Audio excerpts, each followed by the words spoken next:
Al-khamisu, yang kelima, penyempurna puasa khusus, saumul khusus yang kelima itu adalah Allah yastaksiru minat ta'amil halali waqtal iftari bihaitsu yamtali'u jawfuh.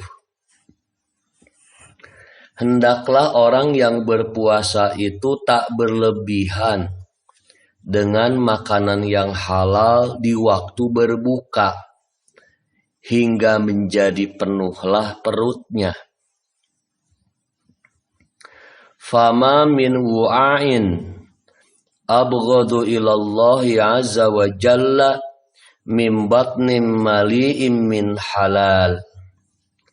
Tidak ada bejana yang lebih dibenci Allah subhanahu wa ta'ala selain dari perut yang penuh dengan makanan halal.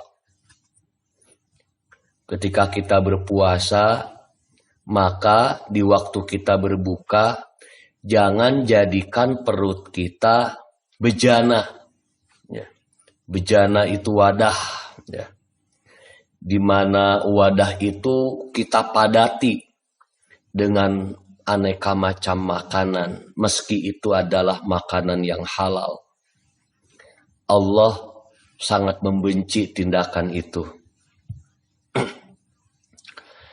Wa kaifa yustafadu minas shaumi qahru aduwillahi wa kasru syahwah idza tadaraka shaimu inda fitrih ma fatahu dohwatanahari.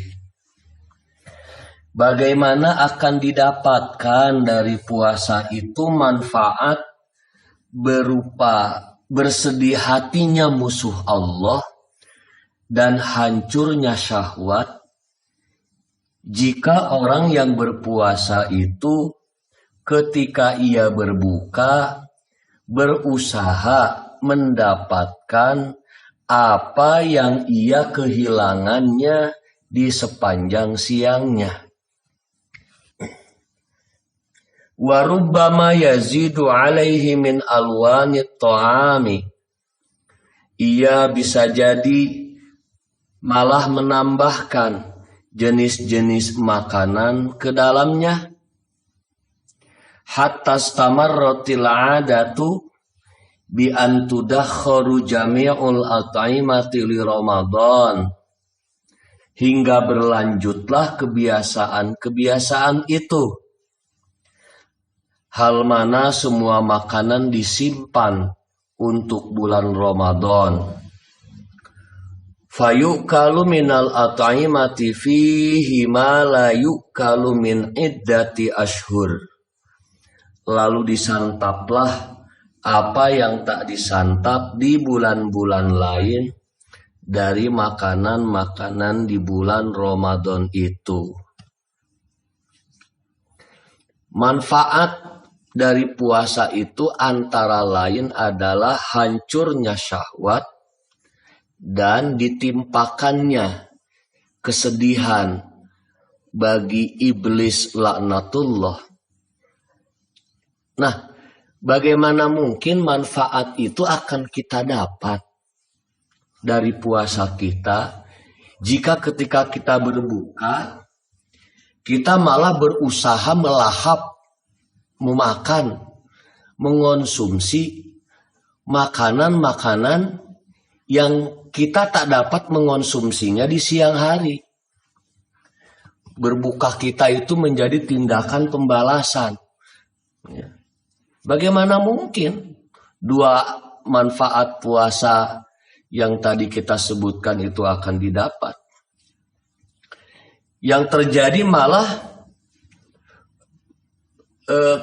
itu menjadi kebiasaan yang terus berkelanjutan, sehingga di sepanjang bulan Ramadan itu, bahkan ketika kita sudah masuk keluar bulan Ramadan itu, kita menghimpun aneka macam makanan, aneka jenis makanan, dihimpun di satu waktu, yaitu di bulan Ramadan, untuk kita santap sekaligus ketika berbuka. Jadi bukan hanya berlebihan kita makan ketika berbuka, namun ketika berbuka itu kita malah juga menyantap semua makanan-makanan yang biasa kita makan di bulan-bulan lainnya. Jadi berlipat-lipat tindakan balas dendamnya. Bukan hanya makanan yang disantap berlebihan, namun makanan-makanan yang biasa kita santap di luar bulan Ramadan pun dikumpulkan, dihimpun menjadi satu. Seolah-olah seperti itu. Maka bagaimana mungkin tujuan dari puasa akan kita raih? Wa ma'lumun anna maqsuda shaumi al-khawa'u wa kasrul hawa li taqwan nafsi 'ala taqwa. Padahal telah dimaklumi, telah diketahui bahwa tujuan puasa itu adalah keruntuhan dan kehancuran nafsu demi peningkatan jiwa di dalam ketakwaan. Wa idza dafa'atil mi'datu min dokhwati naharin ilal isya'i hatta hajat syahwatuha wa qawiyat rubataha. Manakala perut mengelakkan diri dari sejak siang yang terang sampai senja, hingga syahwatnya membutuhkan dan keinginannya menguat, summa at'amat minal lazzati wa ashba'at, lalu disajikan kepada perut itu sebagian dari berbagai kelezatan hingga perut itu pun menjadi kenyang. Zadat lazzatuha wa tadu'afat quwwatuha wa ba'asa minasyahwati ma'asaha. Maka malah bertambahlah kesenangannya dan berlipatlah kekuatannya. Nah, apa yang diharapkan oleh perut itu pun membangkitkan beragam syahwat. Kanat raqidatan law tarakat ala adatiha. Perut hanya akan berhenti jika ia meninggalkan kebiasaan-kebiasaannya. Ya. Jika puasa kita hanya merupakan tindakan menahan perut dari sejak siang sampai malam, sehingga syahwat terhadap makanan kita menguat, lalu ketika berbuka kita menyajikan ke perut kita sebagian dari aneka macam kelezatan hingga perut kekenyangan, maka syahwat perut itu malah hanya akan bertambah dan berlipat-lipat. Jadi berbukanya kita dari puasa itu malah media penguatan syahwat dan penambahan kekuatannya agar berlipat, bukan malah sebaliknya. Sehingga perut terlatih untuk membangkitkan aneka macam syahwat-syahwat lainnya. Nah, hal itu hanya akan dapat dicegah jika perut kita paksa untuk berhenti dan meninggalkan kebiasaan-kebiasaannya, yaitu mengonsumsi aneka kelezatan ketika berbuka secara berlebihan. Sekali lagi, puasa adalah tindakan menyedikitkan makanan yang halal ketika berbuka. Faruhu shaumi wa sirruhu tad'iful quwa allati hiya wasailu syaitani fil audi ila syurur. Maka ruh, jiwa dari puasa Dan rahasia puasa adalah memperlemah kekuatan yang menjadi jalan bagi setan untuk kembali ke berbagai keburukan.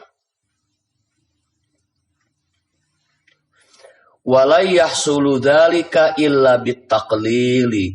Orang yang berpuasa tidak akan mencapai ruh dan rahasia dari puasa itu kecuali ia melakukan tindakan menyedikitkan. Wahwa yaitu ayyakula aklatahul lati kana yakuluha kullalailatin walau lam yasum, yaitu ia hanya menyantap makanan yang biasanya ia santap di setiap malam meskipun ia tak berpuasa. Jadi tindakan konkret dari menyedikitkan bagi orang yang berpuasa itu adalah ketika ia berbuka, maka berbukanya adalah sama seperti ia bersantap malam di malam-malam di luar bulan Ramadan. Bukan melipatkan makanan. Hal mana ketika berbuka itu kita menyantap porsi, bukan hanya porsi makan malam, namun juga porsi makan siang kita santap sekaligus. Jadi menghimpun 2 porsi makanan di satu waktu. Nah, perut harus dilatih menyedikitkan itu agar ia hanya mengkonsumsi makanan sebagaimana kita bersantap malam di luar bulan Ramadan. Hanya dengan cara begitu ruh dari puasa dan rahasia dari puasa akan kita capai. Wa amma idza jama'a makana ya'kulu dokhwatan ila makana ya'kulu lailan falam yantafi' bi saumihi.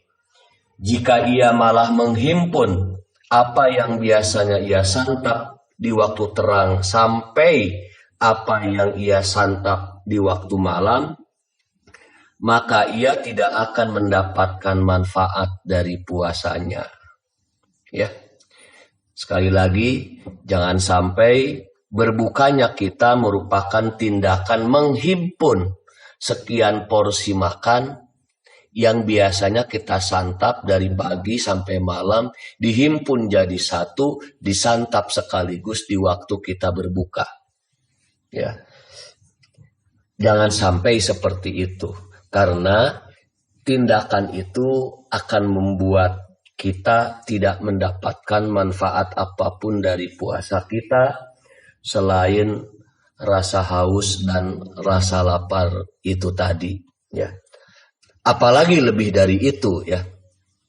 Apalagi lebih dari itu. Misalnya menghimpun di satu waktu semua jenis makanan yang biasa kita santap di luar bulan Ramadan, ya.